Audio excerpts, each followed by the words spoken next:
ಇದು ನೋಡಿ ಕೊತ್ತಂಬರಿ ದೋಸೆ 10ನೇ ದಿನ. ಮೊನ್ನೆ ಹಾಕೋಕ್ಕಾಗಿಲ್ಲ, ನೆನ್ನೆನೂ ಆಗಿಲ್ಲ, ಇವತ್ತು ಹಾಕ್ತಾಯಿದ್ದೀನಿ ನೋಡಿ. ಒಳ್ಳೆ ಕೊತ್ತಂಬರಿ ಪಿಜ್ಜಾ ತಿಂದಂಗಿರುತ್ತೆ, ಅಷ್ಟು ಚೆನ್ನಾಗಿರುತ್ತೆ. ಒಂದು ದೋಸೆಗೆ ಇಷ್ಟು ತೊಗೊಂಡಿದ್ದೀನಿ ನೋಡಿ. ಒಂದು ದೊಡ್ಡ ಇಡೀ ಕೊತ್ತಂಬರಿ, ಒಂದು ಅರ್ಧ ಕ್ಯಾರೆಟು, ಚಿಲ್ಲಿ ಫ್ಲೇಕ್ಸ್ ಸ್ವಲ್ಪ, ಉಪ್ಪು ಸ್ವಲ್ಪ ಹಾಕಿ ಮಿಕ್ಸ್ ಮಾಡ್ಕೋಬೇಕು.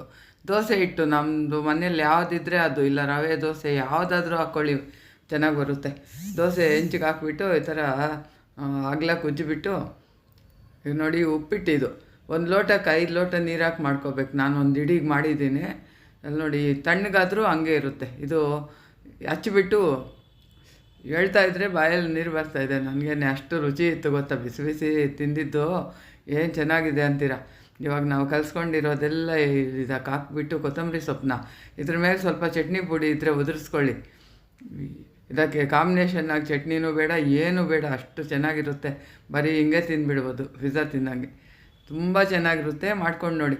ದೋಸೆ ಹಿಟ್ಟು ಯಾವುದೇ ಇರಲಿ ಮಾಡ್ಕೊಳ್ಳಿ, ಇಲ್ಲ ರವೆ ದೋಸೆ ಇದ್ದರೂ ಮಾಡ್ಕೊಳ್ಳಿ, ಹಾಕ್ಕೊಳ್ಳಿ, ಚೆನ್ನಾಗಿರುತ್ತೆ. ಕೊತ್ತಂಬರಿ ಸೊಪ್ಪು ಆರೋಗ್ಯಕ್ಕೆ ಒಳ್ಳೆಯದಲ್ವಾ, ತುಂಬ ತಿನ್ನಬೇಕು ಅಂತ ಹೇಳ್ತಾರೆ ಗ್ರೀನ್ಸ್ ಎಲ್ಲ ಮಾಡ್ಕೊಂಡು ನೋಡಿ. ಒಂದು ದೋಸೆಗೆ 1 ಇಡೀ ಹಾಕಿದ್ದೀನಿ ನಾನು. ತುಂಬ ಚೆನ್ನಾಗಿದೆ. ಮಾಡ್ಕೊಂಡು ಹೇಗಿತ್ತು ಅಂತ ಕಾಮೆಂಟಲ್ಲಿ ತಿಳಿಸಿ.